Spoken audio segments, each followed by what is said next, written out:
ဒီနေ့မှာတော့ကျွန်တော်တို့အဆန်မရှိတဲ့ဘုံစာဆိုတဲ့ဘုံတော်ကြီးကြောင်းတွားရောက်လေ့လာခဲ့တာပဲဖြစ်ပါတယ်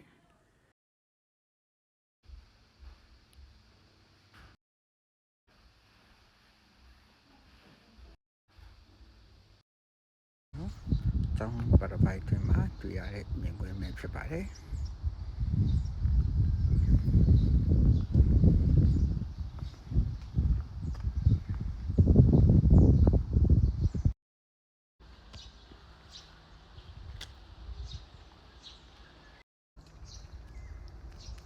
ဗုဒ္ဓမွေးနေ့ပွဲကိုတော့အခုလာမယ်တနင်္ဂနွေနေ့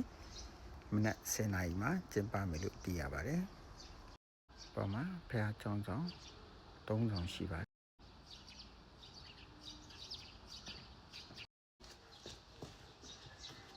တွင်ကျောင်းဆောင်မှာဖူးတွေ့ရတဲ့ဗုဒ္ဓရုပ်ပွားတော့ပဲ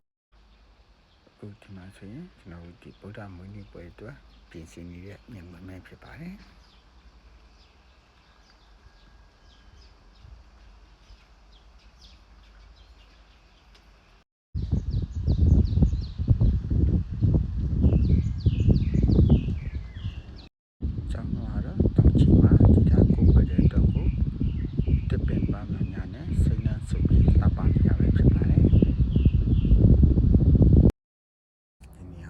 စာတင်ကျောင်းဆောင်ရဲ့မြင်ကွင်းတနေရာပဲဖြစ်ပါတယ်။ဘုန်းကျောင်းကတော့အတော်အတင်အတော်တန်ကျယ်ဝန်းတဲ့နေရာတစ်ခုပဲဖြစ်ပါတယ်။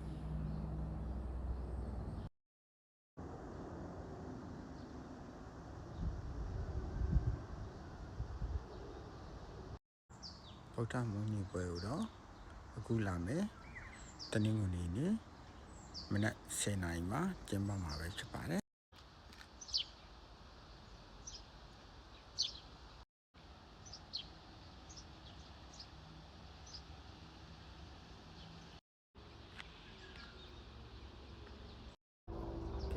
တာယာလှပတဲ့နေရာလေးတစ်နေရာမှာတည်ထားကိုပြတာပဲဖြစ်ပါတယ်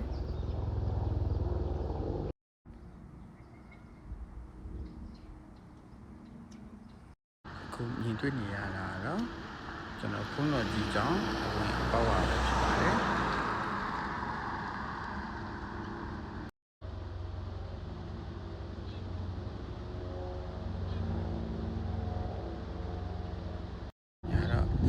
ကျောင်း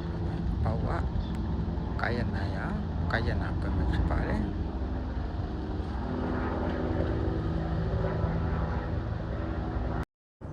ငွေချင်းတွေလည်း